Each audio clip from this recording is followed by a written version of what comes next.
For peanut butter lovers, the creamy or crunchy paste is a delight to eat and spice up everyday cooking. Groundnuts, which are mainly grown in Western Kenya, are taken through various processes from harvesting to achieve the creamy or crunchy texture. On today's show, we focus on how one can add value to groundnuts simply by making peanut butter. Esther Kojoang is an entrepreneur who makes a living out of making spreads, peanut butter, and honey. Born and raised in Kisumu, Esther always watched her grandmother as she farmed groundnuts, arousing her interests. My grandma has done this her whole life. She grew peanuts and made peanut butter out of it using mortar and pestle. Yeah, she could do it the traditional way and make us peanut butter and also make us groundnut sauce from that. So after learning from her several years, I started doing it. Well, there's a time just after graduating, did a job. Actually, I did 2 jobs in 4 months and quit. I couldn't bear it. I couldn't bear employment. So I quit, went to the village, and my grandma sent me to harvest nuts. And I thought, why can't I add value to it? You know, she had been doing it for years, but just for her children and grandchildren. She never did it commercially. So yeah, I decided to commercialize it. So that's how I did it. Esther loves to take selfies, and for good reason. Her launch into the peanut butter business began with one selfie. While at the shamba harvesting the nuts, I took selfies with my grandma, grandpa, posted them on Facebook on a page called OLTPB, which means Operation Lose a Pot Belly, which is a healthy living group. I posted them there, and my friends asked me to bring them nuts. But you know, it was not gonna make sense to me just to bring nuts just like that. I had to do something. I was jobless and I didn't know what next for me. So yeah, I decided, why not make peanut butter? But I didn't know how to do it on a large scale. I thought of my blender back in Nairobi, but it was too small. It can only make a kg in about 2 hours. Yeah, so my sister told me about a place where I could hire a machine. So we hired a machine and we made our first batch of 75 kgs of peanut butter. Came back to Nairobi and sold all of them within 3 days. And that's how my business started, just like that. Actually, when I posted those pictures, people actually paid in advance, people who I had never met. I just met them on social media. Yeah, they paid in advance. They really encouraged me. And when I came back, they bought it, yote kabisa. So yeah, that's why I'm still doing this. The beautiful landscapes of Kitengela are a sight to behold. This is where Esther first started processing the peanut butter with locally sourced materials. My customers are mostly based in Nairobi, but I have lived here for a very long time, and I've just recently converted the house into a factory. So before moving here, I used to do all the processing back in the village, and then have them sent and distributed. Yeah, but right now, you see, we've set up a small factory here. Although Esther had a great start to the business, she faced many challenges that at times left her feeling hopeless. One of them being customers who order online and refuse to pay upon delivery. They order, you deliver, it takes so long to pay, you call them, they don't pick up your call. And you remember, this is a very small business that I started with very little money. So they actually have to pay you so that you can buy more nuts and make more peanut butter. So, but I overcame it. Yeah. Another challenge is once I increased my quantity, getting nuts was a challenge because I didn't understand the seasons. I didn't know exactly where to get my nuts from when my grandma doesn't have nuts, you know. Yeah, she just grows a little bit. Yeah, and also nuts are very seasonal. You get them this month, they're there, next month they're not there. Yeah. Also, hiring a machine was very expensive. It was very expensive for me at first. But with time, I managed to save enough money and bought my own machines. Yeah, well, actually, they were all fabricated from scratch. Esther's family was also very supportive.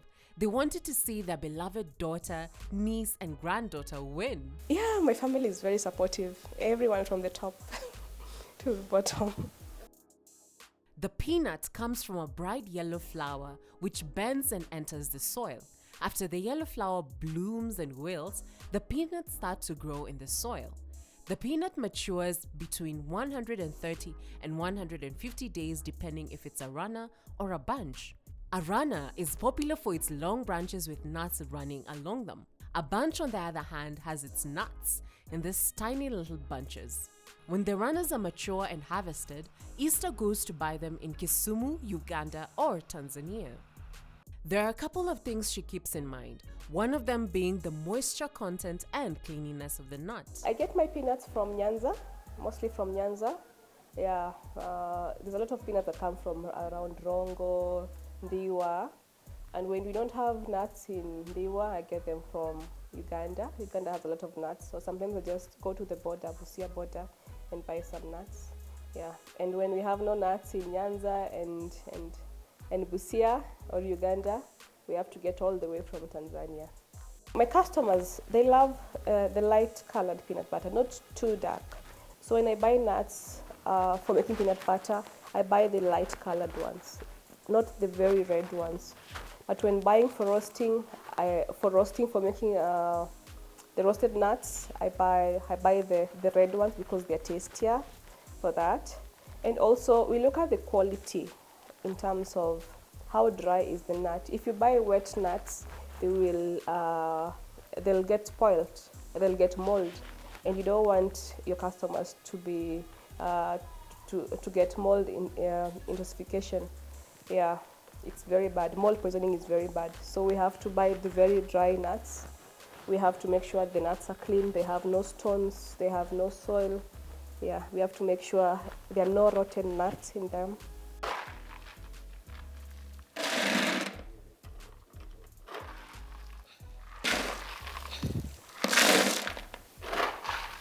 She sieves and roasts them through a process called dry roasting by the batch method. In this method, the peanuts are roasted in a revolving oven heated to 426.6 degrees Celsius. The peanuts heat to 100 degrees Celsius for 40 to 60 minutes to ensure that each peanut is uniformly roasted with the others. Once we bring the nuts here, the first process is we put them on is it a sieve? Do you call it a sieve? We put them there, and then, they are always too small particles. You rub them, and then there's too small debris, they fall off, and then you remain with clean nuts. Yeah, and if not all the dirt has come out, you have to select them moja until you remove maybe the few bad nuts, maybe 1 or 2 stones that are in the sack. After that selection, when there's no dirt, no stones, no nothing, we roast the nuts. In every product that Easter makes, her customers are her top priority. Many like the really smooth peanut butter spread, so she puts the roasted peanuts through this machine to crack their skins, revealing the skinned peanuts. So after roasting, the nuts have to be cooled. You have to cool them until they come to room temperature. That is about 25 degrees Celsius. Yeah, so once they are cooled, we can either peel or roast them like that. There are customers who love peeled peanut butter. There are customers who love unpeeled peanut butter. I make both smooth and crunchy, but I don't have so many customers for the crunchy peanut butter. Yeah, so I only make the crunchy peanut butter on order, but with time I'll also just make it because my customer base is growing. But mostly what I have is the smooth one. Yeah, people love the smooth one.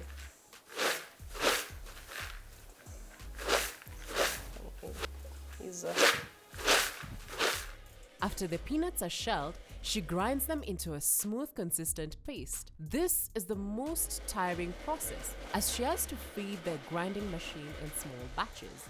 This is also time-consuming, especially when making large batches of peanut butter. Our machine is Jokali, is not very sophisticated, but we'll get one soon. So you actually have to feed the machine with nuts, and the machine grinds and then gets peanut butter. It has a layout down there in which the ready peanut butter comes out from. But it's very tedious. Very tedious is the most difficult thing you can do. But nothing is easy. After grinding, the peanut butter is left to cool for up to 36 hours before it's packaged. In large industries, the peanut butter is pumped into a heat exchanger in order to cool it, then pumped into jars and vacuum sealed to get rid of any oxygen. Here at Easter's cottage factory, things run a little bit different. But we simply package them in jars, the clean jars. We buy our jars from industrial area. They're cleaned very well. After the cleaning, we can pack the peanut butter in it. And for branding, we basically print our labels downtown and we brand and transport to town, to our shop.